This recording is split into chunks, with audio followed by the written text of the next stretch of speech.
सड़क पर चलते हुए जियाओ यान सीधे उस सराय में चला गया जहां वो ठहरा हुआ था। आसपास की आलोचना और पूजा भरी निगाहों ने उसे हल्का सिर दर्द दे दिया। वो अपनी गति बढ़ाने से खुद को रोक नहीं सका, क्योंकि वो कुछ गलियों से गुजरा और सराय में घुस गया। उसके बाद वो अपने कमरे में चला गया। जियाओ यान ने दरवाजा खोला, अंदर गया और उसे ठीक से बंद कर दिया। वो दरवाजे से टिका और अपने माथे को रगड़ते हुए एक लंबी सांस छोड़ी। उसका चेहरा कुछ थका हुआ था। जांच के 2 दौर शायद ज्यादा न लगे, लेकिन इसके पीछे जो चाल छिपी थी जियाओ यान को बहुत परेशान कर रही थी। इसके अलावा आखिरी दौर में ग्रे रंग के कपड़े पहने युवक से गति के मामले में लड़ने की जरूरत ने उसकी थकान को और बढ़ा दिया। स्वर्गीय ज्वाला को नियंत्रित करना मूल रूप से एक सटीक काम था, और इस प्रक्रिया को तेज करने से व्यक्ति की आत्मा और भी थक जाती थी। जियाओ यान ने अपना सिर हिलाया और दरवाजे से दूर कमरे में चला गया। उसने अपने चेहरे पर थोड़ा बर्फीला पानी छिड़का ताकि वो ज्यादा होश में आ सके। इसके बाद वो भीतरी हॉल में चला गया और बिस्तर पर क्रॉसलेग करके बैठ गया, खुद को बस सोने के आवेग का विरोध करने के लिए मजबूर करते हुए। जियाओ यान ने अपनी आंखें बंद कर ली और प्रशिक्षण के लिए मुहर बना ली। उसने अपनी सांस को शांत करने की पूरी कोशिश की और धीरे धीरे प्रशिक्षण मोड में प्रवेश किया। इन वर्षों के प्रशिक्षण के बाद जियाओ यान पहले से ही स्पष्ट था कि जब वो थके हुए अवस्था में प्रशिक्षण लेता है तो वो कम प्रयास में अधिक प्रभाव प्राप्त करने में सक्षम था। इस तरह का प्रशिक्षण बहुत गुप्त नहीं था, लेकिन अगर कोई एक मजबूत व्यक्ति बनना चाहता है तो उसे समय के साथ ताकत जमा करने की जरूरत होती है, भले ही उसकी प्रतिभा कितनी भी असाधारण क्यों न हो।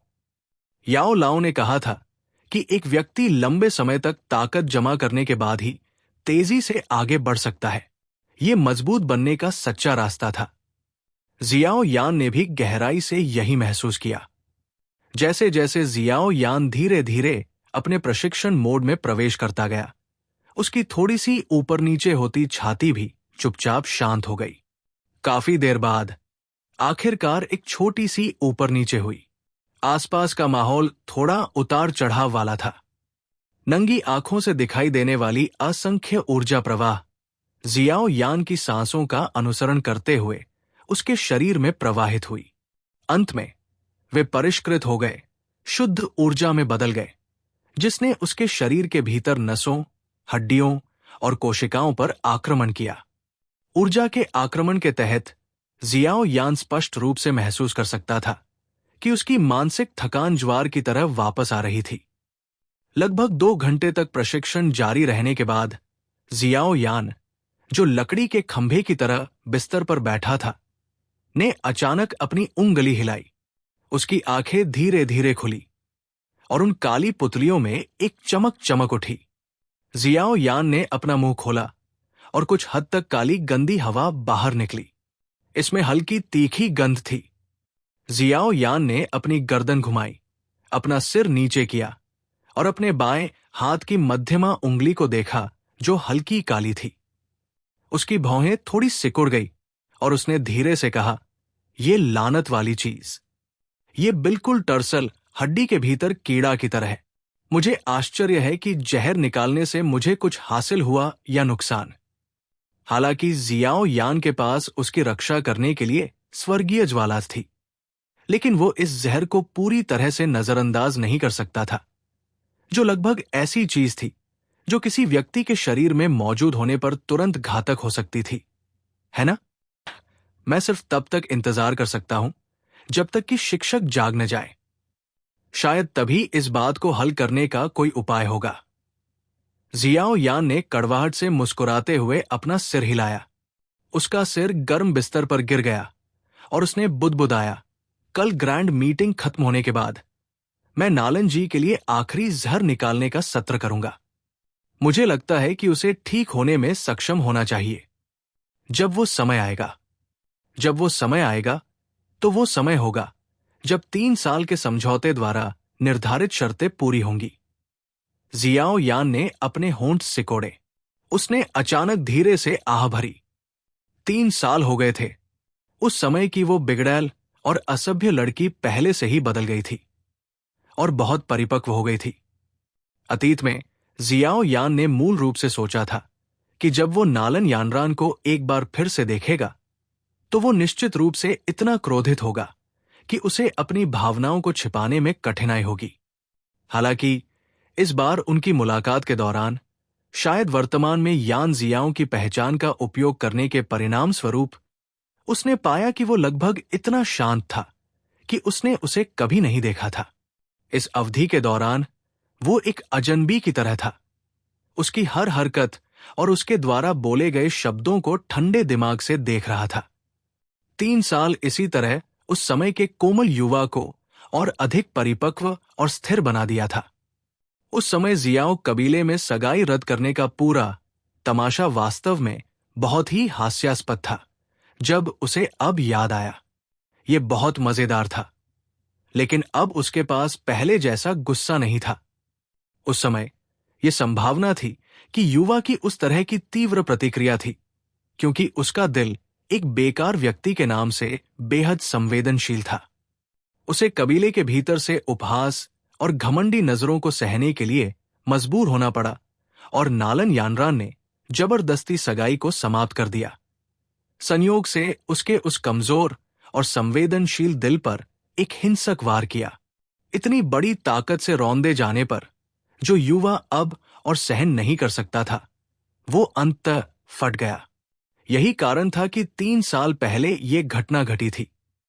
कम से कम जब जियाओ यान ने अब इसके बारे में सोचा, अगर वो तब भी अपनी प्रतिभा के साथ आगे बढ़ रहा होता और एक बेकार व्यक्ति होने का झटका नहीं सहता, तो ये संभावना थी कि जब नालन यानरान उस समय सगाई तोड़ने के लिए आता तो उसे बहुत गुस्सा नहीं आता।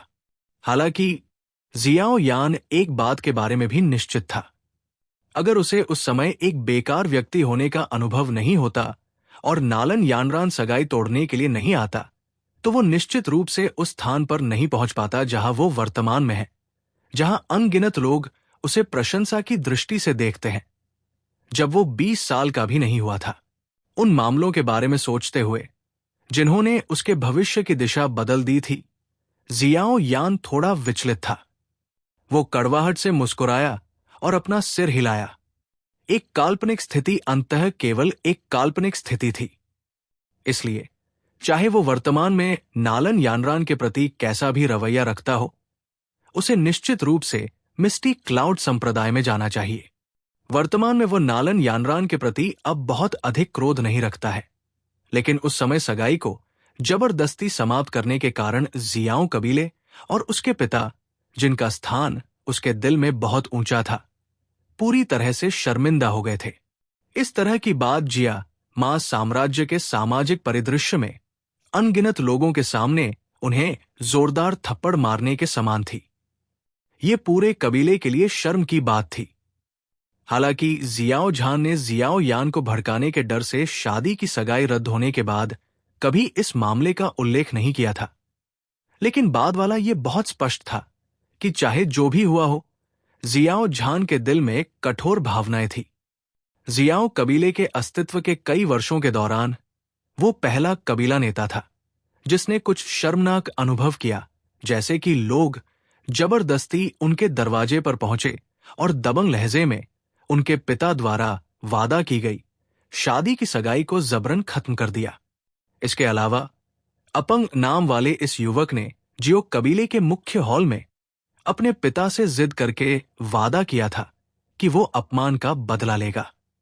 यही वादा था जिसके चलते युवक ने अपनी कड़ी ट्रेनिंग शुरू की और आखिरकार अपने कबीले को छोड़ दिया। एक तपस्वी की तरह वो अपने शरीर में मासूमियत को निखारते हुए साम्राज्य में घूमता रहा। कबीले को छोड़ने के करीब 2 साल के दौरान जियो यान ने जियामा साम्राज्य के आधे से ज्यादा हिस्से में घूम लिया था। आखिरकार चक्कर लगाने के बाद वो इस शहर में आ गया। इसका कारण वो 3 साल का समझौता था। फिलहाल उसे उससे बदला लेने में ज्यादा दिलचस्पी नहीं थी। वो सिर्फ अपने पिता के दिल में दबी हुई भावनाओं को दूर करने के लिए ये खबर लाना चाहता था, जिसके बाद वो मुस्कुराता और हंसता, इस बार मैंने वाकई उससे तलाक ले लिया है, कोई भी इस पर शक नहीं करेगा। इसलिए चाहे जो भी हो, उसे उस मिस्टी क्लाउड संप्रदाय की ओर बढ़ना चाहिए। बेशक अगर वो 3 साल के समझौते में उसके खिलाफ जीत जाता तो जियाओ यान को लापरवाही से उससे एक वाक्य कहने में कोई आपत्ति नहीं होती, जिसने कभी उसके सामने अहंकारी व्यवहार किया था और जिसका चेहरा तिरस्कार से भरा हुआ था। तुम्हारा निर्णय वास्तव में बहुत बुरा है। इसे जियाओ यान द्वारा उसके खिलाफ लिया जाने वाला आखिरी छोटा सा बदला माना जा सकता है। इन 3 सालों के दौरान जियाओ यान ने कुछ चीजें हासिल की थी, जबकि कुछ चीजें फीकी भी पड़ गई थी। कुल मिलाकर हालांकि इस तरह का बदलाव अच्छा था। जियाओ यान ने एक लंबी सांस ली। उसके हाथ उसके सिर के पीछे क्रॉस किए हुए थे और उसकी नजर धुंधली हो गई थी। जैसे ही वो असावधान हो गया, एक युवा महिला जो शांत कमल की तरह सुंदर थी, अचानक उसके दिमाग में उभरी। एक भौं और हंसी के बीच जियाओ यान के ठंडे चेहरे पर एक अनैच्छिक कोमलता और मुस्कान दिखाई दी। जियाओ यान के पास वर्तमान में उस महिला के लिए बहुत अधिक भावनाएं नहीं थी, जो लगभग उसकी पत्नी बन गई थी। उसके पास अतीत में कोई भावना नहीं थी और यह संभावना थी कि भविष्य में भी उसके पास कोई भावना नहीं होगी। अगर कोई जबरदस्ती जोर देकर कहना चाहे कि उसके पास कुछ है, तो वो केवल एक छोटी सी भावना होगी जो एक आदमी को उन कुलीन महिलाओं को जीतने के लिए होनी चाहिए। 2 साल के अनुभव के बाद उसे अचानक अपने अकेलेपन में महसूस हुआ कि उसके दिल को अनजाने में एक युवा महिला ने चुपचाप अपने कब्जे में ले लिया है और उसे घुमा रही है। वो स्पष्ट रूप से सबसे चमकदार मोती थी, फिर भी वो उसके बगल में छिपना पसंद करती थी। एक दयनीय, अप्रिय और आकर्षक तरीके से अभिनय करती थी। उसकी पृष्ठभूमि स्पष्ट रूप से विशाल और रहस्यमय थी, फिर भी वो बेकार के उस आदमी को एक शांत मुस्कान देती थी, विनम्र और आज्ञाकारी थी। ये युवा महिला, जो शरद ऋतु के पानी के कुंड की तरह कोमल थी, चुपचाप उसके दिल में समा गई थी, बिना जियाओ यान को इसका एहसास हुए। यद्यपि युवा, बुद्धिमान, वो बहुत स्पष्ट थी कि यदि वह उस बेचैन दिल को जीतना चाहती थी तो उसे इसे गर्म लौ से उबालना होगा। एक दिन जब जियाओ यान को पीछे देखने का विचार आया तो वो समझ गया।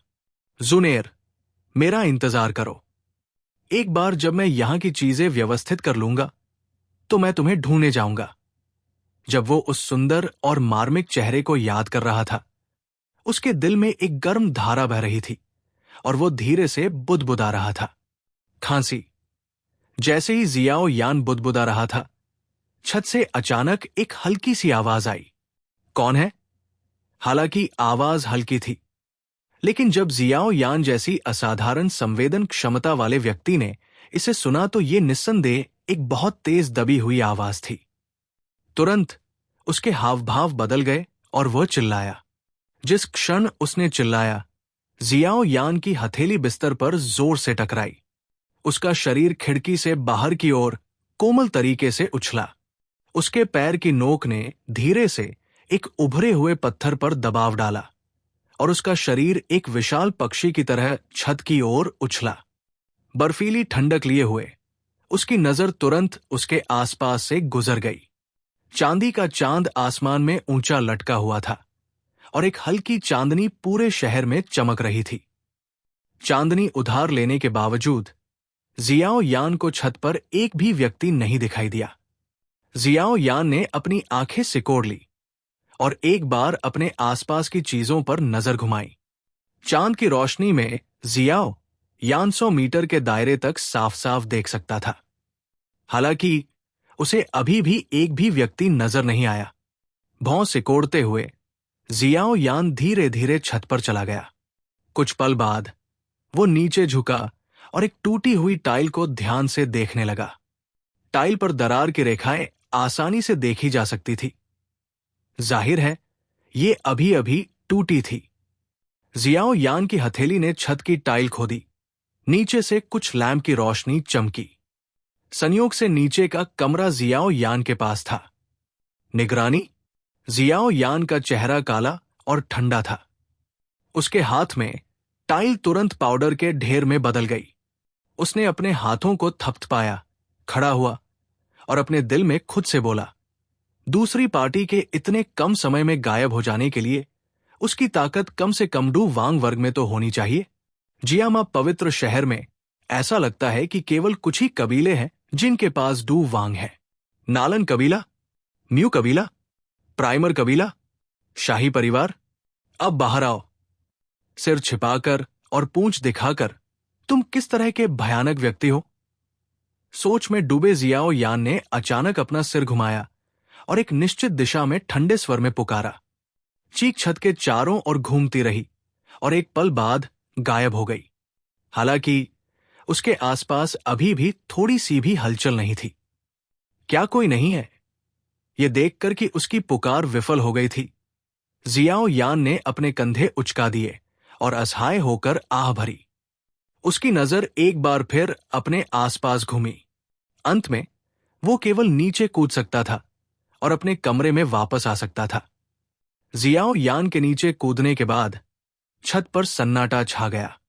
ये सन्नाटा कुछ मिनटों से अधिक नहीं चला जब जियाओ यान का शरीर अचानक ऊपर उठा। जब उसने देखा कि छत पर अभी भी कोई नहीं है तो वो केवल फूट फूट कर हंस सकता था। अंत में उसने पहचान लिया कि छत से सर्वेक्षण करने वाला व्यक्ति पहले ही जा चुका था। उसने आह भरी, अपना सिर हिलाया और उसके पास अपने कमरे में लौटने के अलावा कोई विकल्प नहीं था। इस बार जियाओ यान के असली प्रस्थान के बाद छत आधे घंटे तक खामोश रही, इससे पहले कि एक काली काली छाया जो दीवार से प्रतिबिंब की तरह थी अचानक और अजीब तरह से एक जगह से चली गई जिसकी पीठ चांद की ओर थी। एक पल बाद काली छाया ऊपर की ओर उछली और वास्तव में एक मानव आकृति में एकत्रित हो गई। मानव आकृति पूरी तरह से एक गहरे काले लबादे में लिपटी हुई थी।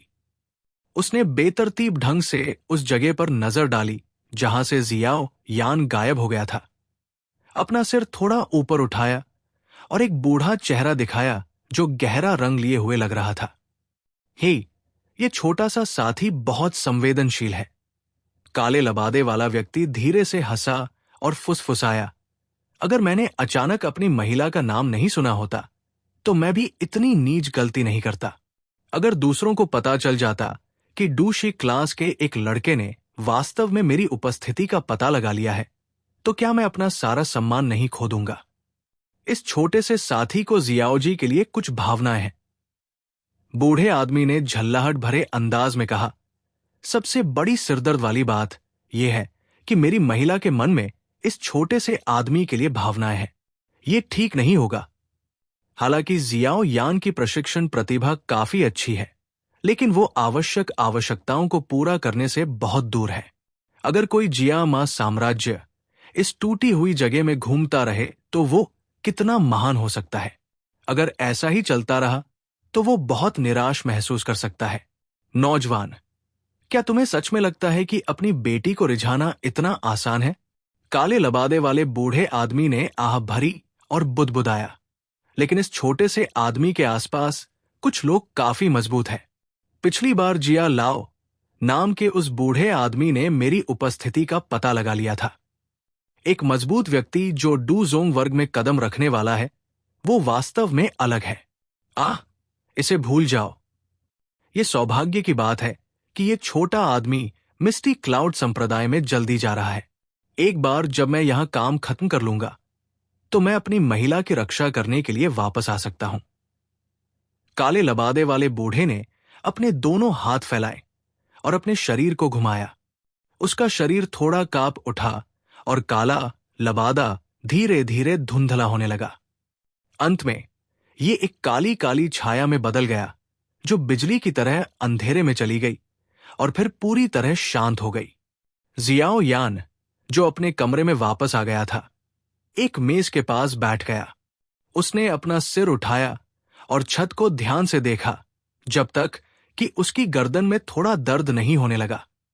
तभी उसने असहाय होकर अपना सिर नीचे किया और अपनी गर्दन को रगड़ा। क्रैक! जैसे ही जियाओ यान के कंधों पर थपथपाया गया, दरवाजा अचानक से खुल गया। मुस्कुराते हुए हाइबो डोंग धीरे धीरे अंदर चले आए। जब उन्होंने जियाओ यान को देखा, जो सोया नहीं था, तो वो मुस्कुराए और बैठने से पहले मेज के किनारे चले गए। उन्होंने एक चाय का प्याला उठाया और जल्दी से उसे अपने मुंह में डाल लिया। छोटे साथी, आज तुम वाकई काबिल थे।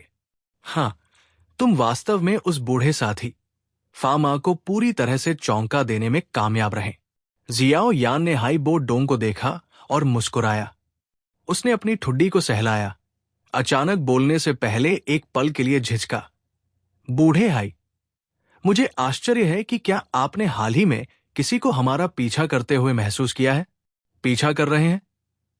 यह सुनकर हाइबो डोंग एक पल के लिए हैरान रह गए। वो तुरंत मुस्कुराए और अपना सिर हिलाया। ये कैसे हो सकता है? इस जिया मा साम्राज्य में कोई भी मेरी निगरानी में हमारा पीछा नहीं कर सकता, यहां तक कि वो बूढ़ा दानव भी नहीं कर सकता। अपनी भौहों को सिकोड़ते हुए जियाओ यान ने अपने होठों को चाटा और धीरे धीरे उसे पहले की बात संक्षेप में बताई। सच में जियाओ यान की अभिव्यक्ति को देखकर, जो कि मजाक की तरह नहीं लग रही थी, हाइबो डोंग का चेहरा धीरे धीरे गंभीर हो गया। उसकी सिकुड़ी हुई उंगली ने धीरे से मेज पर दस्तक दी।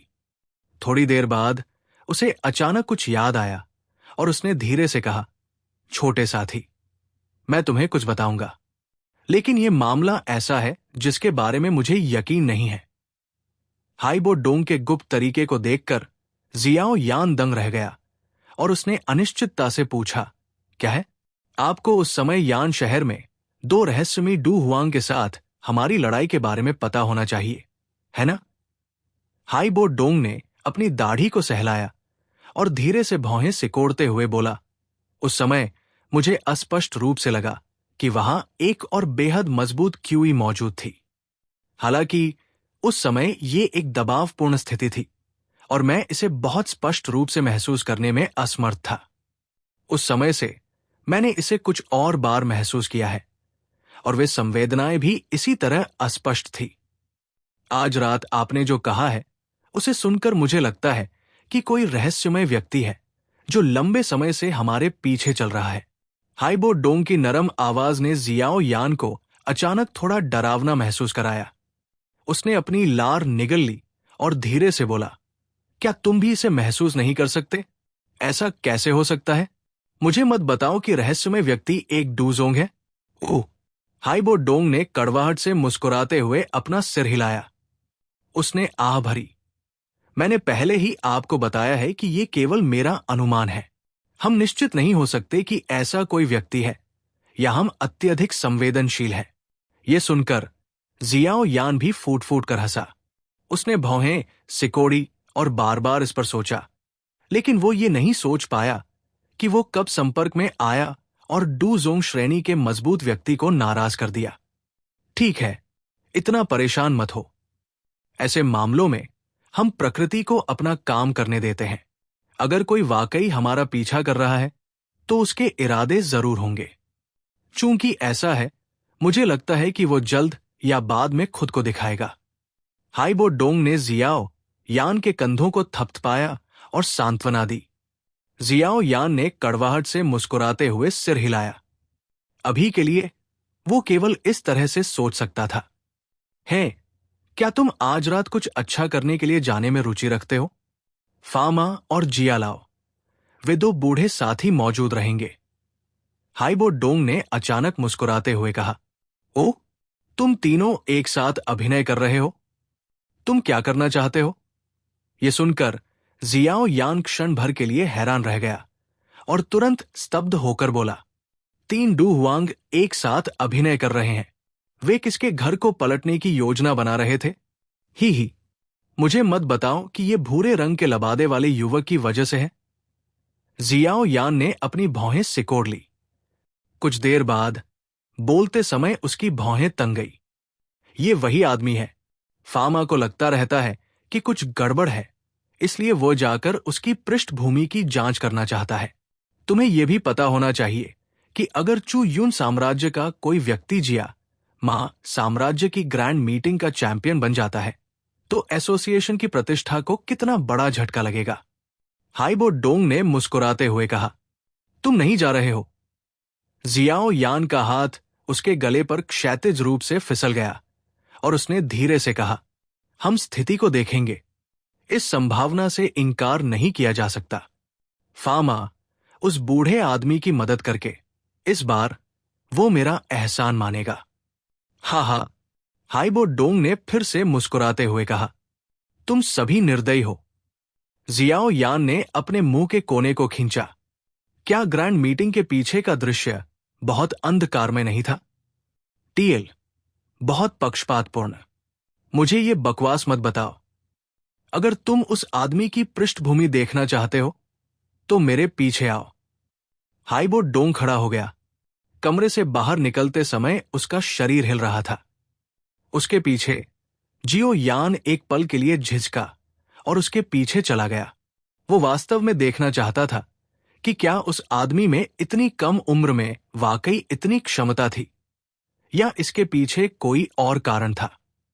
रात के आसमान के नीचे दो छायाएं अलग अलग घरों की छतों पर तेजी से उड़ी।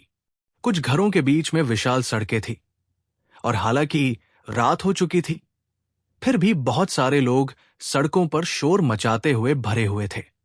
सौभाग्य से हवा में दो मानव आकृतियों की गति बहुत तेज थी। अगर कोई अपना सिर भी उठाता तो उसे सिर्फ दो काली रेखाएं दिखाई देती जो चमकती और गायब हो जाती।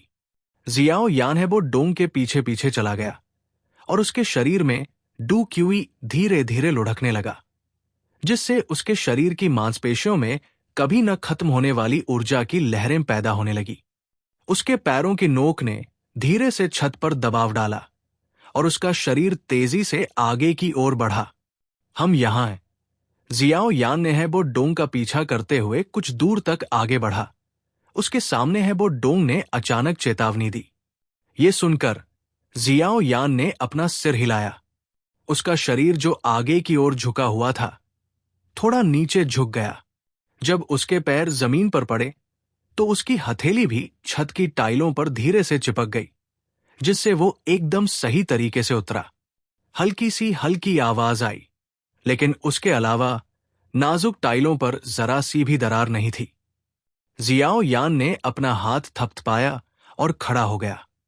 हालांकि वो जिस तरह से उतरा था उससे खुश नहीं था। अगर नीचे कोई डू लिंग क्लास का व्यक्ति होता तो ये संभावना थी कि जियाओ यान को उस हल्की सी आवाज के कारण ही वो खोज लेता।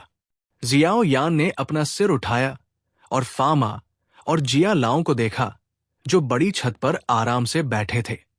जाहिर है वे यहां काफी देर से थे और अभी मुस्कुरा रहे थे क्योंकि वे हैबो डोंग और जियाओ यान को देख रहे थे जो जल्दी से आ रहे थे।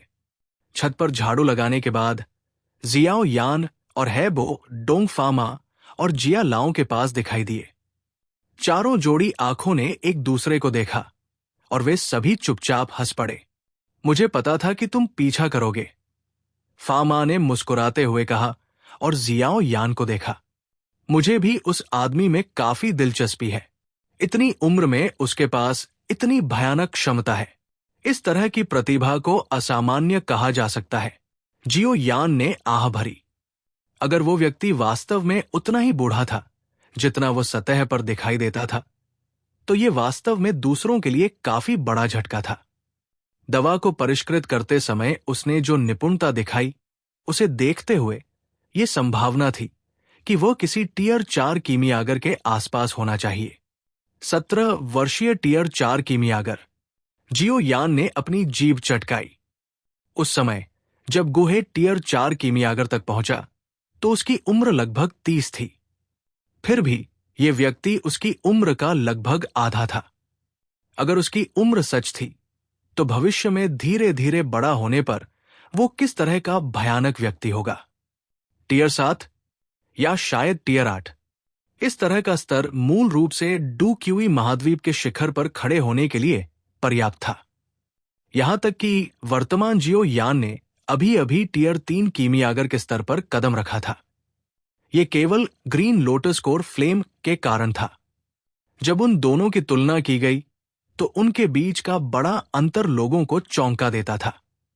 यह संभव नहीं होना चाहिए। जियाओ यान के हैरान चेहरे को देखकर फा मा ने अपना सिर हिलाया और अपने विचार व्यक्त किए।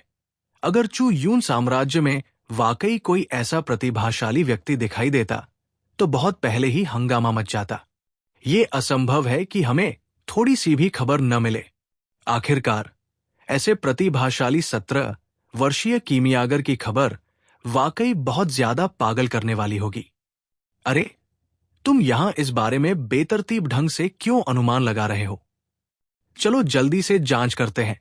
अगर तुम वाकई असहज हो तो बगल में खड़ा जियालाओ हल्के से हंसा और उसके हाथ ने एक क्षैतिज कट लगाया।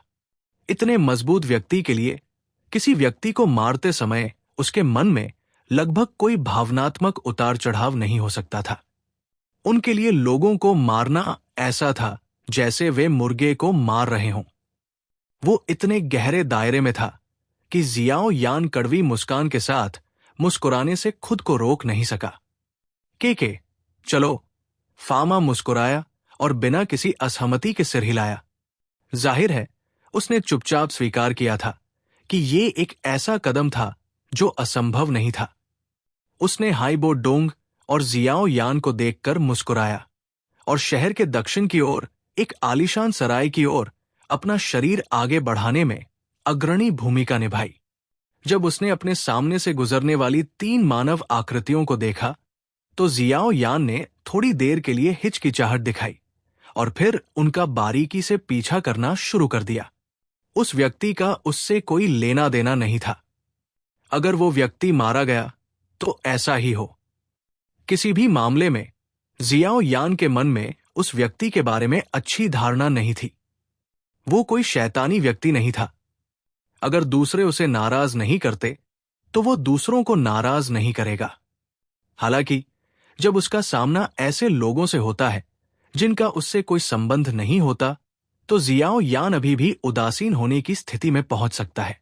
इस बार उनकी तेज गति कुछ मिनटों तक जारी रही, इससे पहले कि वो सामने से फा मा के हाथ हिलाने के इशारे के साथ रुक जाए। वो आदमी अभी यही रह रहा है। फामा बिना किसी असामान्य आवाज के छत पर उतरा। जब उसकी नजर जियाओ यान पर पड़ी तो उसने अचानक अपनी आस्तीन लहराई और एक नरम बल ने उस जगह को ढक दिया जहां जियाओ यान उतरा था। इस बार बाद वाले ने थोड़ी सी भी आवाज नहीं की। जियाओ यान ने है वो डोंग के बगल में चुपचाप खड़े होने से पहले फा मा की ओर कृतज्ञतापूर्वक सिर हिलाया। वो जानता था कि ऐसे अवसर पर उसे केवल एक दर्शक की जरूरत थी। हे, लगता है इस आदमी ने कुछ तैयारी की है। जियालाओ अचानक ठाके लगाकर हंसा। इस समय उसके पैरों के सामने कुछ दूरी पर एक बहुत ही महीन काली रेखा फैली हुई थी। जियाओ यान ने देखा कि काली रेखा के दोनों सिरों पर 2 छोटी काली घंटियां लटकी हुई थी। छोटी छोटी तरकीबें। एक हाथ लहराया गया और एक भयंकर बल चुपचाप हवा में तैर गया।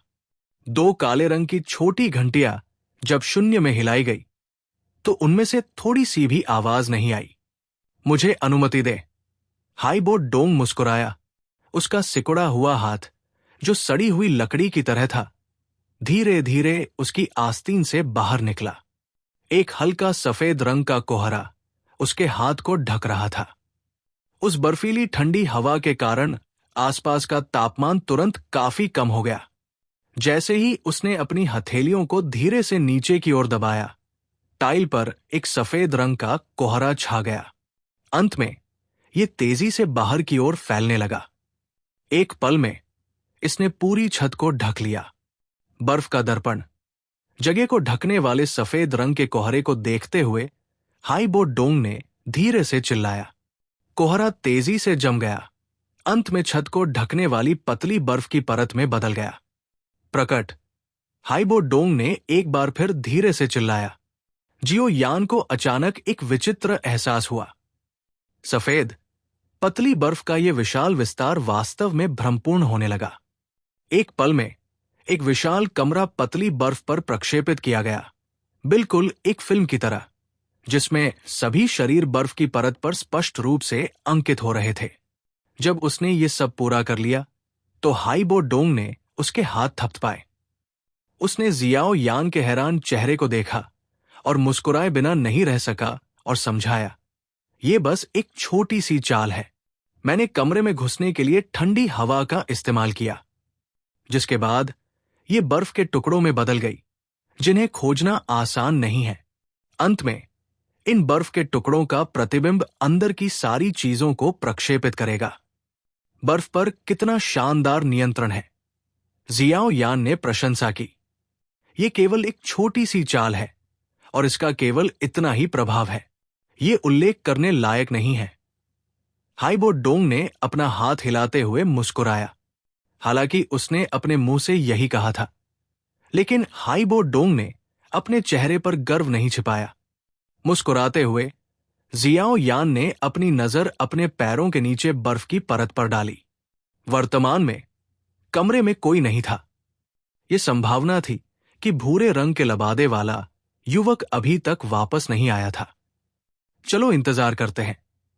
एक बार जब उसने ये शब्द कहे तो फामा बर्फ की परत पर क्रॉसलेग करके बैठ गया, अपनी आंखें बंद कर ली और आराम किया। जियाओ यान ने कड़वाहट से मुस्कुराते हुए सिर हिलाया। वो सिर्फ बैठ सकता था। जब उसने बर्फ की परत को छुआ तो उसे जरा सी भी ठंडी हवा का एहसास नहीं हुआ।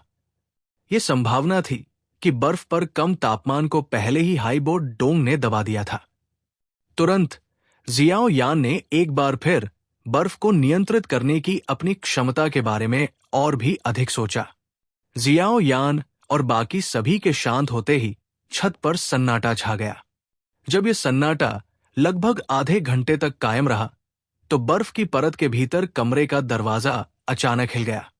हाइबो डोंग, जिसने अपनी आंखें कसकर बंद कर रखी थी, को सबसे पहले कुछ महसूस हुआ और उसने उन्हें खोल दिया। उसने अपने हाथों को बगल में बैठे फामा और जिया लाओं पर दबाया, जिन्होंने भी कुछ महसूस किया था। जिसके बाद उसने अपना सिर नीचे किया और बर्फ के शीशे को घूरने लगा। कमरे का दरवाजा हिलने के बाद एक भूरे रंग का लबादा पहने व्यक्ति धीरे धीरे अंदर आया। उस कोमल युवक का चेहरा उस डार्क हॉर्स का था जो आज ग्रैंड मीटिंग में सबसे चौंकाने वाला व्यक्ति था। ग्रे रंग के लबादे वाले व्यक्ति को देखकर, जो अभी अभी अंदर आया था, जियो यान ने अनजाने में अपनी सांस रोक ली। उसने अपने शरीर से जरा सी भी हरकत करने की हिम्मत नहीं की, क्योंकि उसकी आंखें दूसरे पक्षों की हर हरकत पर गौर से देख रही थी। ग्रे रंग के लबादे वाले व्यक्ति के कमरे में प्रवेश करने के बाद उसने कोई अजीब हरकत नहीं की। उसने दरवाजा ठीक से बंद किया और बिस्तर पर क्रॉसलेग करके बैठने से पहले बेतरतीब ढंग से नहाया। ग्रे रंग के लबादे वाले युवक की सामान्य हरकत पर जियो यान ने अपनी भौहें थोड़ी सिकोड़ी। उसने अपने होंठ चाटे, अपना सिर घुमाया और हाइबो डोंग के 3 आदमियों के समूह को देखा, जो अभी भी चुपचाप इंतजार कर रहे थे। जियो यान केवल अपनी निगाहें नीचे की ओर घुमाकर और धैर्यपूर्वक इंतजार कर सकता था। 1 घंटा बीतने के बाद रात का सन्नाटा था। ग्रे रंग की पोशाक पहने युवक, जो अपनी स्थिति को ठीक कर रहा था, ने अचानक अपनी आंखें खोली। उसकी गहरी और ठंडी निगाहें धीरे धीरे पूरे कमरे में घूमी, जिसके बाद वो बिस्तर से उतरा और धीरे से कमरे की सभी खिड़कियां बंद कर दी। अंत में उसने अपने हाथों को अपनी पीठ के पीछे रखा और अपना सिर उठाया और कमरे के हर कोने में अपनी निगाह घुमाई। ऊपर की बीमों का विस्तृत स्कैन करने में व्यस्त रहा। छत पर खड़े जियाओ यान ने ग्रे रंग की पोशाक पहने युवक को देखा, जिसने अपना सिर उठाया था और बीमों को स्कैन कर रहा था। वो खुद को लार निगलने से नहीं रोक सका, जैसा कि कोई बर्फ की परत का उपयोग करके अंदर देख सकता था। ऐसा लग रहा था जैसे ग्रे रंग की पोशाक पहने युवक उनके समूह को अंधेरे और ठंडे तरीके से घूर रहा था, जबकि वे उसे देख रहे थे। हालांकि ये सौभाग्य की बात थी कि ये जियाओ यान की ओर से एक भ्रम था। वे बर्फ के टुकड़े जिन्हें हाइबो डोंग ने ठीक किया था, बहुत गुप्त स्थानों पर थे। इसलिए एक बार जब उसने अपनी नजर इधर उधर घुमाई तो ग्रे रोब वाले युवक ने राहत की सांस ली। क्या घटिया ग्रैंड मीटिंग है। एक बार जब मैं यहां चैंपियन का पद प्राप्त कर लूंगा तो मैं ये सुनिश्चित करूंगा कि जियामा साम्राज्य के कीमियागर संघ की प्रतिष्ठा बदनाम हो। एक बार जब संघ कीमियागरों का विश्वास खो देगा तो ये खत्म हो जाएगा। ग्रे रोब वाले युवक ने अपनी गर्दन घुमाई और अचानक ठंडी हंसी के साथ कहा। ग्रे रोब वाले युवक का हाथ उसके चेहरे पर लगा और वह थोड़ा भौंचक्का हो गया और उसने धीरे से कुछ बुदबुदाया। अपनी हथेली को पलटने पर उसमें एक हल्के लाल रंग की औषधीय गोली दिखाई दी। धिक्कार है, रूप सुधार की गोली। हालांकि ये किसी को उसकी युवावस्था में वापस लाने की अनुमति दे सकती है, लेकिन ये केवल सतह को प्रभावित करती है। अगर हम दूसरे देशों में जियामा साम्राज्य के कीमियागर संत की प्रतिष्ठा को कम करने की इच्छा न रखते तो हमारे संत को इस तरह की अमूल्य चीज को निखारने के लिए इतना बड़ा प्रयास करने की आवश्यकता नहीं होती।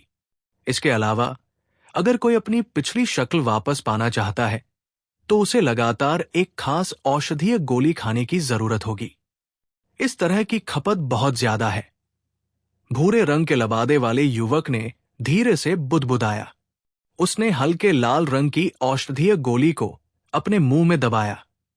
फिर उसने उसे अपने शरीर में निगलने से पहले उसे चबाने की हल्की हरकत की। लाल रंग की औषधीय गोली खाने के कुछ ही देर बाद कमरे में मौजूद भूरे रंग के लबादे वाले युवक का कोमल चेहरा अचानक डरावने तरीके से कांपने लगा। साथ ही उसका कद भी काफी बढ़ गया था। महज एक पल में लगभग 17 साल का कोमल युवक सभी को चौंका गया, क्योंकि वो एक गहरे और ठंडे चेहरे वाले अधेड़ उम्र के बड़े आदमी में बदल गया। जरूर इस आदमी के साथ कुछ गड़बड़ है। जैसे ही उसने कमरे में हुए दृश्य को देखा, उसकी आंखें जो पहले बर्फ की परत को घूरती थी धीरे धीरे चौड़ी हो गई। स्कचका, तो ये वही है। फामा अचानक धीरे से और ठंडे स्वर में हंसा। बूढ़ेफा, क्या तुम उसे पहचानते हो? फामा के शब्दों को सुनकर जियाओ यान ने धीरे से पूछा। ही, मैं उसे चू यू साम्राज्य के कीमियागर संघ के उपाध्यक्ष के रूप में पहचानता हूं। उसका नाम यान ली लगता है। उस समय मैं उससे एक बार मिला था। चू यू साम्राज्य में इस व्यक्ति की बहुत अच्छी प्रतिष्ठा है। इसके अतिरिक्त ये व्यक्ति कीमियागरों और जहर गुरुओं के एक साथ आने का बहुत बड़ा समर्थक है। इस कारण उसे चू यू साम्राज्य के जहर गुरुओं का भरोसा प्राप्त है। इसलिए वो चू यू साम्राज्य के कीमियागर संघ का अगला अध्यक्ष बनने के लिए एक बहुत ही मजबूत उत्तराधिकारी है। फामा ने कहा।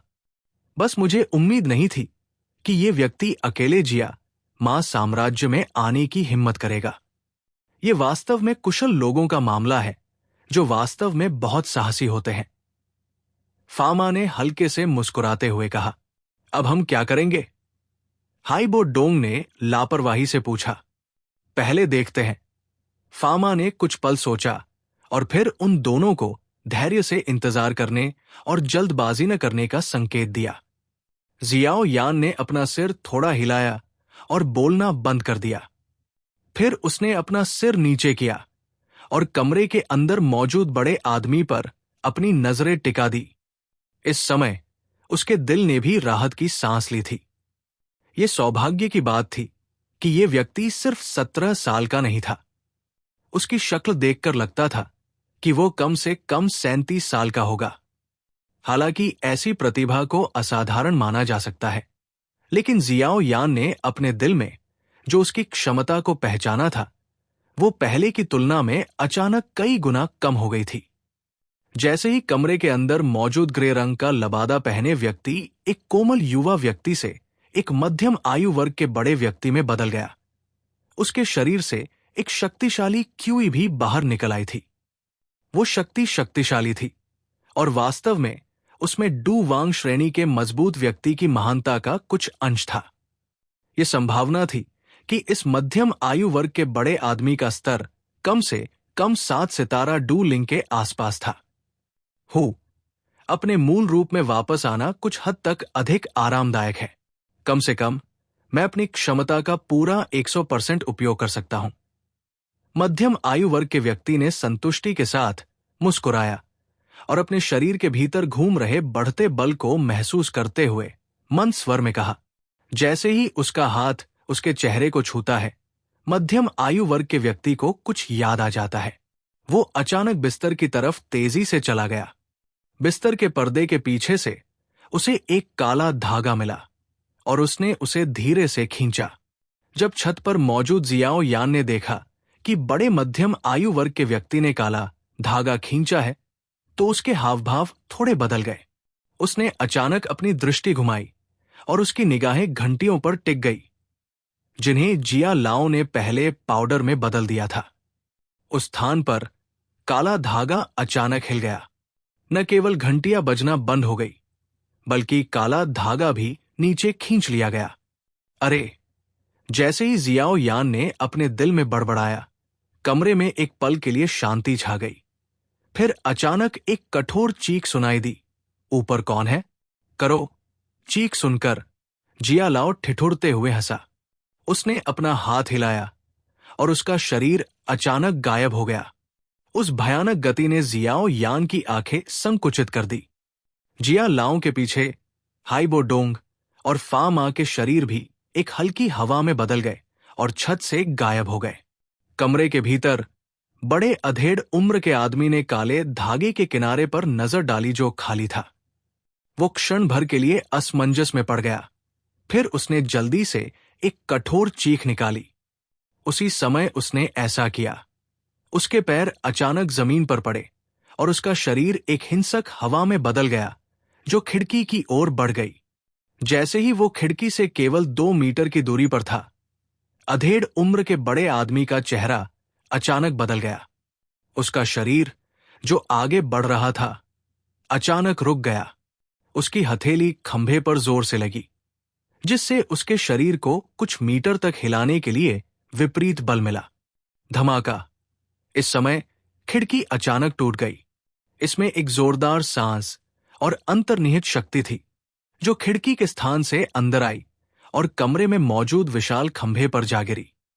तुरंत खंभे पर मकड़ी के जाले की तरह कई दरारें फैलने लगी। कौन है? जैसे ही उसने दरारों से ढके खंभे को देखा, बड़े आदमी की आंखें सिकुड़ गई और वह जोर से चिल्लाया। चीख को अनदेखा करते हुए एक छाया चमकी, खिड़की से भागी और कमरे में प्रवेश किया। जैसे ही छाया ने अपनी आस्तीन लहराई, एक हिंसक आवाज, एक ध्वनि बूम के साथ जो एक दबी हुई गड़गड़ाहट की तरह थी, कमरे में फैल गई। इस दबी हुई गड़गड़ाहट के तहत कमरे के अंदर कांच की चीजें अचानक फट गई। बड़े आदमी के चेहरे पर एक गहरा भाव था जब उसने धुंधली सी दिखने वाली मानव आकृति को देखा जो भागती हुई अंदर आई थी। उसने अपना दाहिना हाथ सीधा रखा और उसकी हथेली से गहरे पीले रंग की लौ उठी।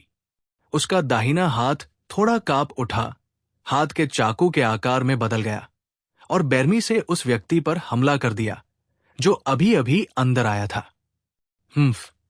ये देखकर कि बड़े आदमी ने अपनी क्षमताओं को बहुत ज्यादा आंका था और वास्तव में हठपूर्वक विरोध करना चाहता था, मानव छाया खुद को रोक नहीं पाई और ठंडी हंसी निकाली। उसका बांस के पंजे जैसा हाथ अचानक आगे बढ़ा। हवा में उसकी हथेली के चारों ओर से धीरे धीरे दबंग बलशाली तरंगों के घेरे फैल गए। ध्वनि बूम की आवाज ने बड़े आदमी के दोनों कानों को झकझोर दिया और उसके कान बजने लगे। बांस के पंजे और बड़े आदमी के हाथ के चाकू एक पल में संपर्क में आ गए, जिसके बाद वे तुरंत अलग हो गए। जिस क्षण उन्होंने ऐसा किया, बड़े आदमी के चेहरे पर अचानक लाली छा गई। वो मुंह से ताजा खून थूकने से खुद को रोक नहीं सका। उसके पैर जमीन पर घिसट रहे थे, जिससे एक गहरा निशान बन गया। फामा, मुझे पता है कि ये तुम लोग हो। चूंकि मैं यानली राजधानी में आने की हिम्मत कर रहा था, इसलिए मुझे डर नहीं है कि तुम मुझे मार डालोगे। हालांकि मुझे मारने के बाद तुम्हारा कीमियागर संघ भी खत्म हो जाएगा। अपने मुंह के कोने से खून के निशान को पोंछने के बाद बड़े आदमी ने देखा कि मानव आकृति एक क्रूर हमला करना चाहती थी, लेकिन इसके बजाय वो केवल एक भयावह अभिव्यक्ति के साथ चिल्ला सकता था। बड़े आदमी की कठोर चीख ने मानव आकृति के हमलों को थोड़ा धीमा कर दिया। हालांकि इसके तुरंत बाद एक अंधेरे और ठंडे हत्या के इरादे से बाहर निकल आया। जैसे ही चील का पंजा चला, यह स्पष्ट था कि वो बड़े आदमी की जान लेना चाहता था। बूढ़े आदमी जिया, रुको। जैसे ही मानव आकृति इस साथी को खत्म करने वाली थी, फामा की गहरी चीख अचानक सुनाई दी। ये सुनकर मानव आकृति क्षण भर के लिए हैरान रह गई। वो केवल असहाय और तुरंत अपने शरीर को वापस खींच सकता था। उसका शरीर एक झटके में हिल गया और मेज के पास दिखाई दिया, जबकि वो ठंडे और अंधेरे से यान ली को घूर रहा था, जो जमीन पर बैठा हुआ लकवाग्रस्त था। कितना निर्दयी! छत पर जियाओ यान चौंक गया क्योंकि उसने जिया लाओ को देखा, जिसने बिना किसी दया के हमला किया। अगर यान ली नामक उस व्यक्ति ने कुछ हद तक सख्त प्रतिक्रिया नहीं की होती, तो यह संभावना थी कि ये डू लिंग, जो डू वांग बनने वाला था, पहले ही आदान प्रदान में मर जाता। फामा, ये वास्तव में आप में से कुछ है। मुंह में ताजा खून वाली लार उगलने के बाद यान ली ने उदास होकर कहा। कमरे में हल्की हवा बह रही थी। तुरंत हाई बो डोंग और फामा की आकृतियां उसमें दिखाई दी। यान ली को घूरते हुए उनकी निगाहें बर्फीली ठंडी थी। बूढ़े आदमी फा, क्या उसे सीधे मार देना बेहतर नहीं है? तुम उसे राहत का मौका क्यों दे रहे हो? जिया लाओ ने अपनी भौहें सिकोड़ते हुए कहा। हालांकि उसने एक लिनन का लबादा पहना हुआ था और एक दोस्ताना मुस्कान थी, लेकिन वो अपने और दूसरे पक्ष के बीच के स्तर के अंतर के बारे में थोड़ी सी भी चिंता नहीं करता था, जिस पर उसने हमला किया था। एक बार उसने हमला किया तो वो सीधे उस व्यक्ति की जान ले लेगा। फामा ने अपना सिर हिलाया। ये वैसा ही था जैसा यान ली ने कहा था। चू युन साम्राज्य के कीमियागर संघ के उपाध्यक्ष के रूप में जब उसने जिया मा साम्राज्य की राजधानी में आने की हिम्मत की थी, जहां अनगिनत शक्तिशाली लोग थे, तो उसने संभवतः पहले से ही बेनकाब होने की तैयारी कर ली थी। इसलिए यह संभव नहीं था कि उसके पास इससे निपटने की कोई योजना नहीं थी। अगर वे वास्तव में उसे यहां मार देते, तो वे किसी के जाल में फंस सकते थे। ही ऐसा लगता है कि फामा अभी भी बहुत दूर तक देखता है। जब तक तुम मुझे मारते रहोगे, तब तक जिया मा साम्राज्य के कीमियागर संघ द्वारा ग्रैंड मीटिंग के चैंपियन को हेरफेर करने के लिए प्रतियोगियों को जानबूझकर मारने की खबर साम्राज्य के आसपास के कुछ साम्राज्यों में तेजी से फैल जाएगी। जब वो समय आएगा, तो मैं देखना चाहता हूं कि तुम्हारा ये संध कितने समय तक चल सकता है। यान ली ने खड़े होते ही झूमते हुए कहा। फिर वो ठंडे स्वर में हंसा। तुम मेरे इन शब्दों पर विश्वास करना या संदेह करना चुन सकते हो। अगर तुम कीमियागर संत की प्रतिष्ठा को दांव पर लगाना चाहते हो, तो तुम आकर कोशिश कर सकते हो। यान ली, तुमने अपनी पहचान छिपाई थी और हमारे जिया मा साम्राज्य की कीमियागर ग्रैंड मीटिंग में भाग लिया था। ग्रैंड मीटिंग में भाग लेने की शर्त का उल्लंघन किया था। नियमों के अनुसार हमारे संत को तुम्हें दंडित करने का अधिकार है। फामा ने धीरे से कहा। वेशभूषा? हां, सिर्फ इसलिए कि तुमने भेष कहा। क्या इसका मतलब भेष है? यान ली ने अचानक अपना सिर उठाया और जोर से हंसा। उसने अपना हाथ घुमाया और उसकी उंगली की नोक पर 3 लाल रंग की औषधीय गोलियां दिखाई दी। एक गहरे पीले रंग की लौ उठी और तुरंत उन औषधीय गोलियों को जलाकर नष्ट कर दिया। फामा, आपके अनुभव से मुझे लगता है कि आपको अपीयरेंस रिकवरी पिल का नाम अवश्य सुनना चाहिए था। यह सही है, यह वो चीज है जिसने मुझे एक युवा के रूप में बदल दिया। यान ली ने गर्व से हंसते हुए कहा। यह लाल रंग की औषधीय गोली हमारे संघ द्वारा विशेष रूप से परिष्कृत की गई थी। ये मुझे मेरी पुरानी उपस्थिति को पुनः प्राप्त करने में सक्षम है। 10 मिनट बाद मेरी उपस्थिति एक बार फिर से मेरी युवा उपस्थिति में वापस आ जाएगी। अब शेष 3 गोलियां पहले ही मैंने नष्ट कर दी है। क्या आपको लगता है कि कोई ऐसा व्यक्ति होगा जो ये विश्वास करेगा कि मैं अपनी उस युवा उपस्थिति के साथ चू यून साम्राज्य के किमियागर संघ का उपाध्यक्ष हूं? लोग केवल यही कहेंगे कि ये तुम हो। फामा, चुपचाप मुझे मार डाला क्योंकि तुम मेरी प्रतिष्ठा खोने से डरते थे जब मैं चू यून साम्राज्य के एक व्यक्ति के रूप में चैंपियन का पद प्राप्त करता था। फामा की अभिव्यक्ति काली पड़ गई। उसकी मैली आंखों में एक ठंडी चमक चमक उठी। यांग ली ने फामा की अस्थिर अभिव्यक्ति पर ठंडी मुस्कान दी। उसका दिल भी बेचैन था। दूसरे दल में 3 डू हुआंग शामिल थे। इस तरह की लाइनअप के साथ अगर वे उसे मारना चाहते तो ये बेहद आसान था। हो सकता है कि जैसा कि उसने पहले कहा था कि एक बार जब वो मर जाएगा तो उसके लोग जिया मां साम्राज्य के किमियागर संघ को कुचलने के अपने उद्देश्य को प्राप्त करने के लिए बड़ी मात्रा में अफवाहें बनाना शुरू कर देंगे। हालांकि मृत्यु से कौन नहीं डरता? यान ली एक गर्म खून वाला व्यक्ति नहीं था।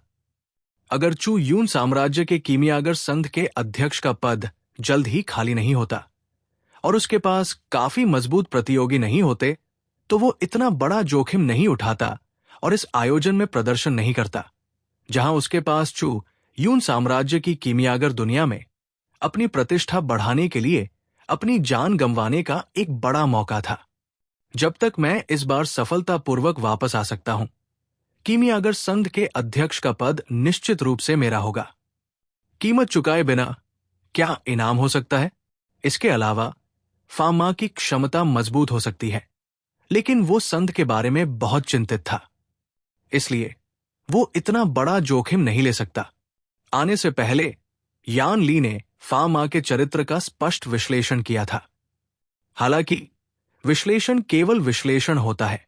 यदि कोई बदलाव होता तो वो वास्तव में समाप्त हो जाता। फामा ने अचानक कमरे में जो अस्थिर भाव व्यक्त किया, उससे माहौल में दबाव पैदा हो गया।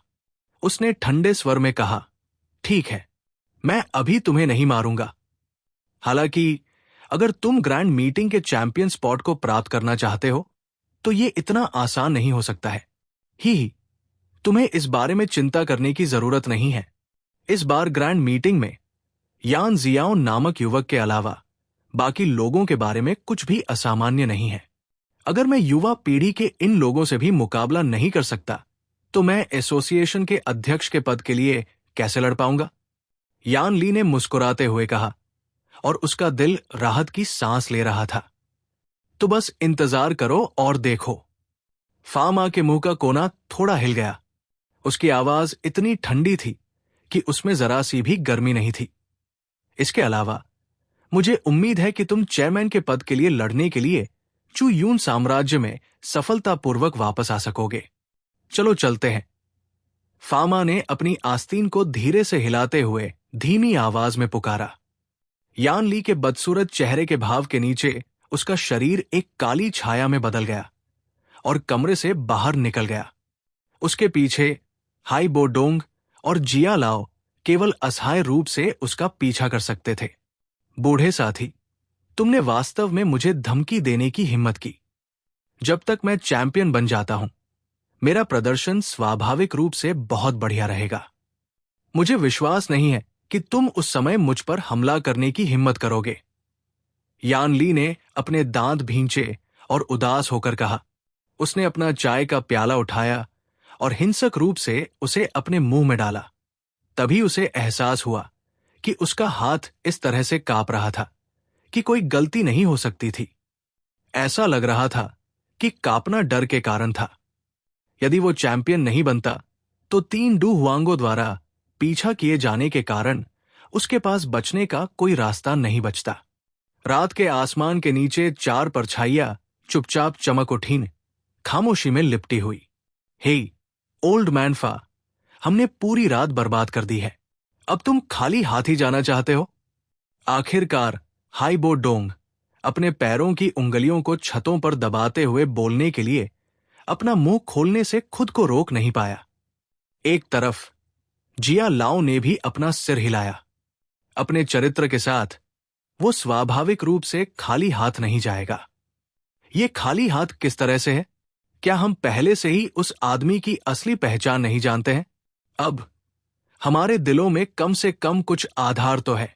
हाइबो डोंग और जिया लाओ के बुरे मूड को स्पष्ट रूप से जानते हुए फा मा ने जवाब देते समय केवल असहाय रूप से अपना सिर हिलाया। सिर्फ जानने से क्या फायदा? क्या वो कल भी प्रतियोगिता में भाग नहीं लेगा? उसकी उस क्षमता और गोलियों को परिष्कृत करने के उसके कई वर्षों के अनुभव के साथ चैंपियन बनना उसके लिए बहुत कठिन नहीं होगा। जिया लाओ ने यह कहते हुए अपनी भौहें सिकोड़ ली। के क्या हमारे पास यान जियाओ और 2 अन्य छोटे साथी अभी भी नहीं हैं? उन तीनों में से किसके पास कुछ तुरुप के पत्ते नहीं हैं? हो सकता है कि कल कुछ अप्रत्याशित हो जाए। फा मा ने मुस्कुराते हुए कहा, तुम उलझन में पड़ने का नाटक करना बंद करो।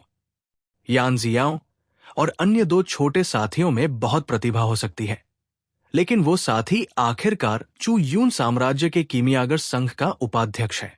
इसके अलावा वो इस बार पूरी तैयारी के साथ आया है। उन तीनों के जीतने की संभावना बहुत कम है।